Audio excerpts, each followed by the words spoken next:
back in release date, as many studios are working on sorting out working from home or working with reduced manpower. Not to mention, a lot of games that were set to release this week are pushed back because Cyberpunk came out and no one wants to mess with them. To be honest, a lot didn't happen this year in the industry. We had a few big name releases, a bunch of small games becoming wildly popular and then disappearing overnight.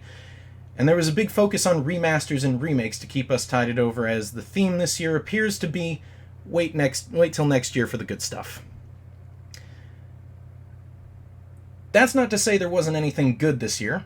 As a matter of fact, I have a list of 10 very good games right here.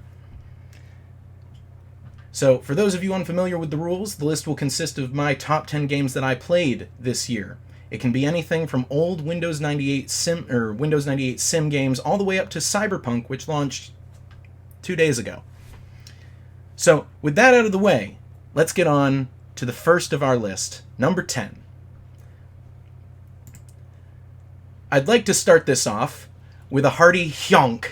Yes, Untitled Goose Game is the perfect example of what video games can be when someone drops their wallet near a group of people on a 3-day bender. The game's mechanics are simple. There are puzzles to solve, and you must harness all of your goose powers and abilities to solve them. Whether that be stealing a farmer's lunch when he's not looking, terrorizing the neighborhood rummage sale so that you can steal disinfectant, or chasing a small child into a TV store whilst honking into an empty glass milk bottle. And that's all in the first 30 minutes. While this game is a blast to play from start to finish, it is unfortunately just a meme game as far as I'm concerned. So while it does what it does exceptionally well, once you've run through the game and played it a good bit, you've seen everything that there is to see. This game very narrowly almost did not make it to this list this year. But I feel it's necessary to give it a shout out, considering that the Untitled Goose is now my next favorite pick for a Smash Bros. Roster edition.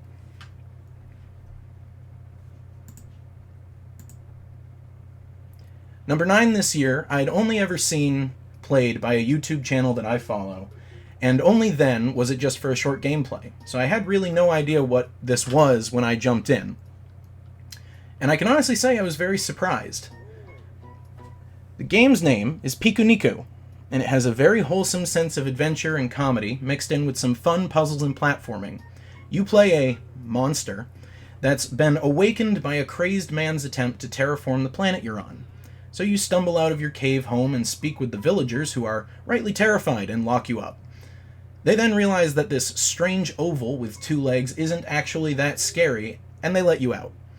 From there, your quest is to figure out what this crazed man in the floating machine's deal is, and ultimately stop him. I won't go into too much detail, since I honestly want everyone here to go and play it. It is a fantastic game. The gameplay is really fun, the writing for the characters is second to none, and it had me hollering with laughter multiple times.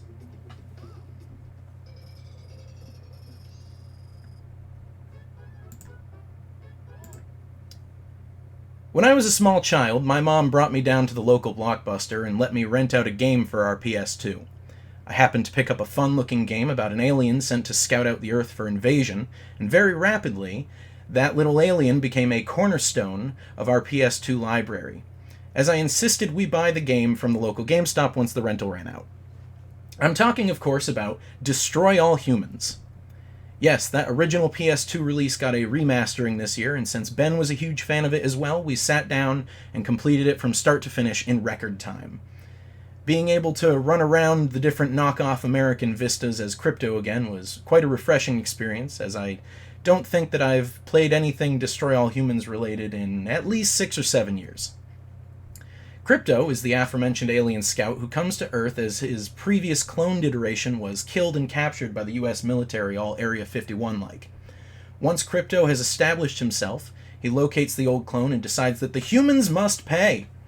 He then goes on a series of destructive quests to destroy the good old US of A from the inside out. As Crypto, you run around small to medium-sized open-world levels, collecting collectibles, completing missions, and, of course, destroying all humans. All while Crypto is quipping and insulting the people that he's invading. It's a hilarious, destructive adventure through the 50s America. Truly a fantastic game, and I'm so happy that it's been brought back out of relative obscurity. And here's hoping the other ones follow suit, since the remaster appears to have been selling pretty well. And speaking of bringing games back, number 7 on our list is actually a few games packaged together as one.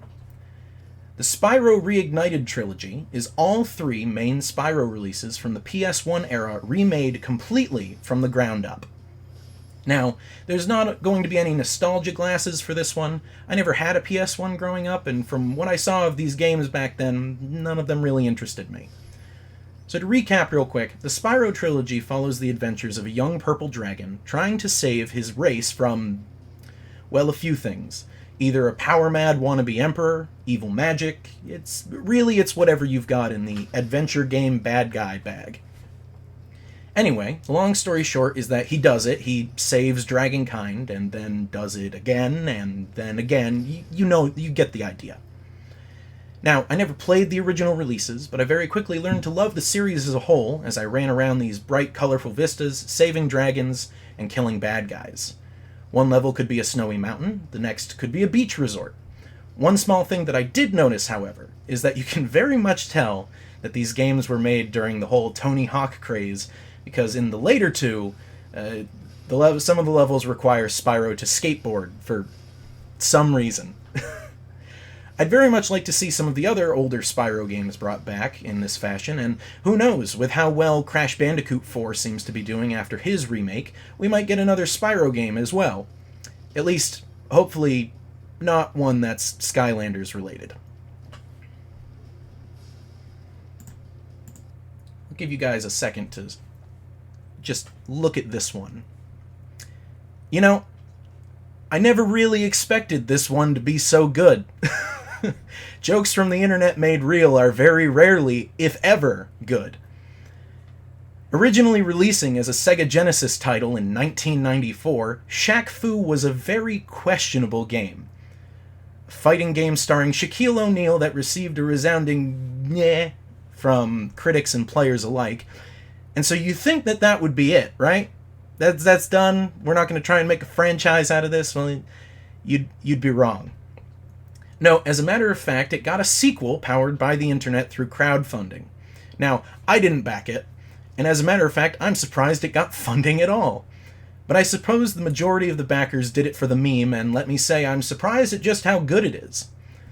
Shaq Fu, A Legend Reborn, follows Shaquille O'Neal in a parody of a Karate Kid-esque plot where he must defeat the ultimate evil from enslaving humanity.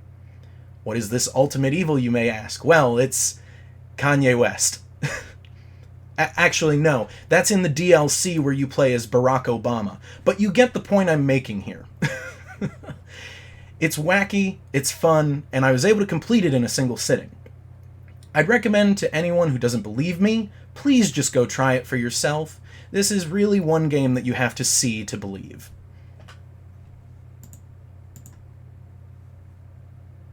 Number 5 this year, when they announced that they were making a One Punch Man game, I was interested. And then they said it would be a fighting game, and I was confused. As the name implies, One Punch Man is strong enough that he can defeat any enemy in one punch. So a fighting game in this universe didn't really make much sense to me. As it turns out, though, you're not playing as Saitama. No, you're given access to a wacky character creator, and you can create your own hero as the man in the horse mask on screen indicates, to play alongside the events of the first season of the show. One gimmick is that you, the player character, are not the hero in the story. Most of the time, you're just the guy that showed up first. And you need to hold off the bad guys until Saitama, or one of the other show's main heroes, can show up and do their usual thing. It's an interesting take on this universe, and once I figured out a good combo, I was dealing nearly as much damage as Saitama himself. Several times during the story, I went up against one of the more iconic bosses from the show, and did so much damage that I discovered their health bar will only go down so low before it forces you to artificially wait until Saitama arrives. It's an odd quirk that they may not have been planning for, but the game was still a colorful, action-packed adventure through the events of One Punch Man, and I am very, very eagerly waiting for a sequel. Alright, you guys. So to start this next one off, I was in electrical doing wires, and when I left, I saw our number 4 game running away from the body, and that's pretty sus. Among Us is a game where you play as a group of tic-tac spacemen doing chores on a spaceship while simultaneously trying to figure out who's the imposter that's killing everyone. That's it. That's the whole game. Very straightforward. While looking like something out of a Newgrounds Flash animation, Among Us was undoubtedly a surprise this year.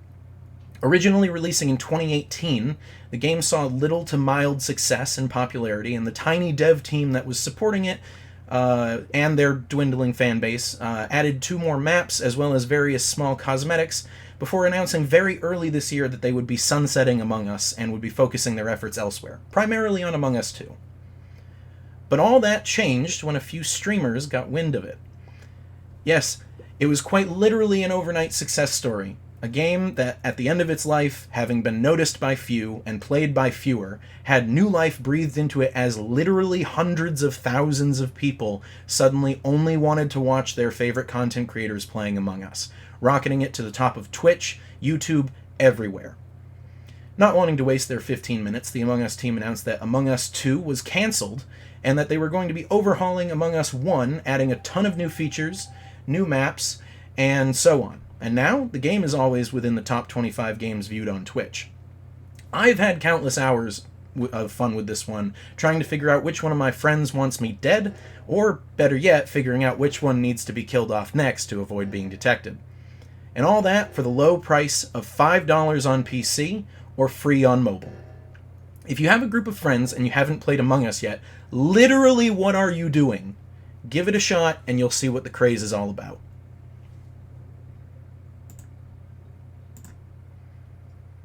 Number 3 this year is definitely a game I never would have seen coming.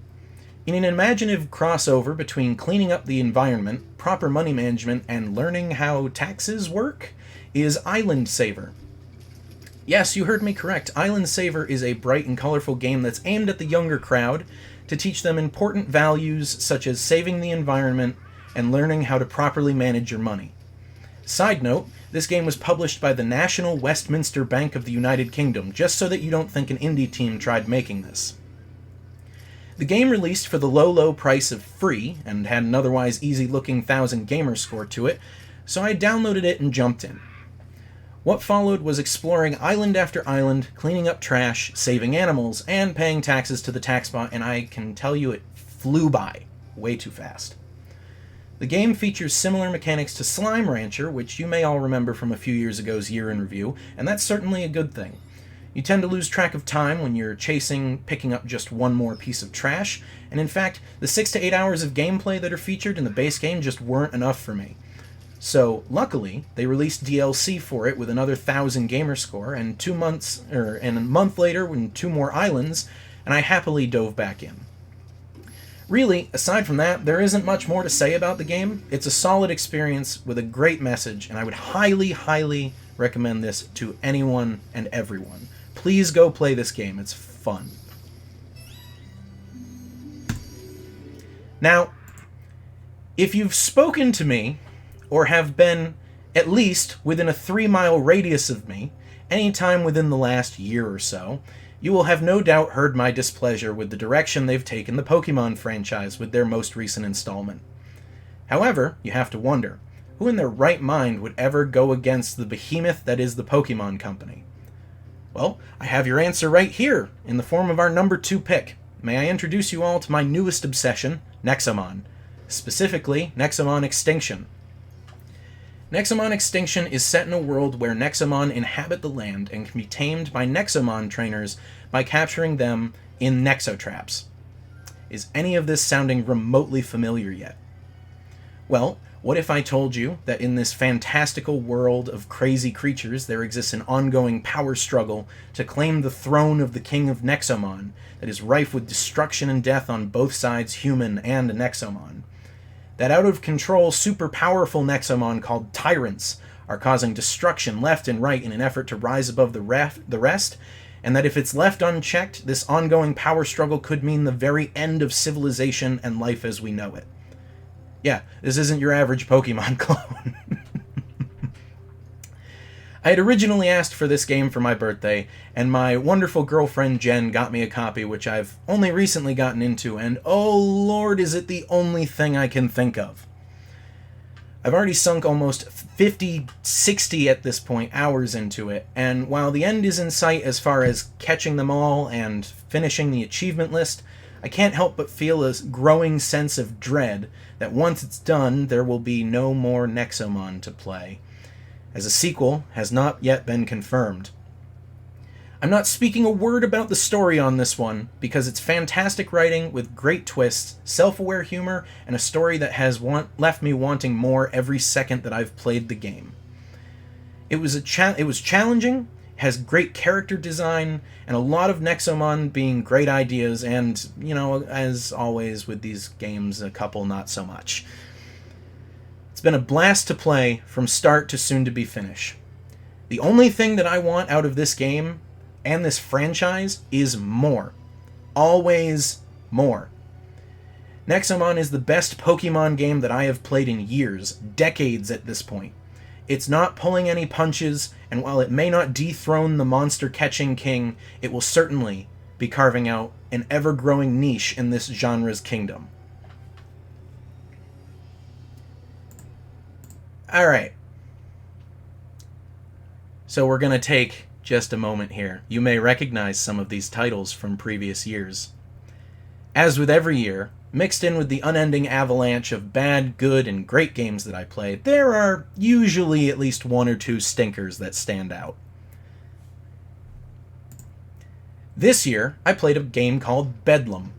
It follows the main character through a cliché, you are inside the video game trope story, jumping from a Doom clone to a Call of Duty knockoff. This game wants to be everything and falls flat in doing so. Filled with floaty, inconsistent jumping and platforming, this game has you navigate a maze of enemies that you'll spend hours trying to hit with whatever weapons you have on you from a mile away, because apparently health items are as scarce as PPE in April. The game lacks several basic amenities that this genre usually has, such as a mini-map or, quite frankly, a map at all. I've found myself walking along the edge of the map just trying to find out where I had to go next, multiple times. But as you all know me, I was playing this game primarily because it had achievements. And let me tell you, this game's list was infuriating. Several of the achievements require very precise platforming, replaying levels endlessly, and even mastering a 2D side-scrolling section of a level down to the very last enemy. In summary, Bedlam was the absolute worst game I played this year. Is what I would say if Ben had not chosen another game that had been bolted to the bottom of the barrel. Yes, this year's real worst game ever played was Ride to Hell Retribution. Let me start by saying that this monstrosity is so bad, it is actually featured on Wikipedia's list of the worst games ever made. The game went through almost 10 years of development hell, clearly changing genres and storylines multiple times throughout it. You have reused levels, PS2 era graphics in a game that launched the same year the Xbox One did, storylines that make no sense, and I kid you not, painfully awkward, fully clothed, adult situations, let's say. This game really has it all, or rather, doesn't. I know I made Alone in the Dark out to be a real terror of a game last year, but if you told me I had to choose between playing Alone in the Dark again, or spending 5 more minutes playing Ride to Hell Retribution, I'd play Alone in the Dark twice. Whoever made this game should truly be ashamed of themselves, and might want to consider a career change. Ugh. Okay. Remakes and remasters have been the running theme this year, and for a good reason too. Bringing a game that we loved back to life and giving it a new shine, even maybe adding to it, is not only a good business move, as this and previous years have proven, but it helps keep franchises alive that would otherwise have been forgotten or would have died out. And if there is a single game this year that deserves the title of number 1, that is going to have to be the one remake I pre-ordered the day it was announced, almost a year and a half in advance. Yes, that's right. Are you ready, kids? Our number one game for 2020 is without a doubt SpongeBob SquarePants Battle for Bikini Bottom Rehydrated.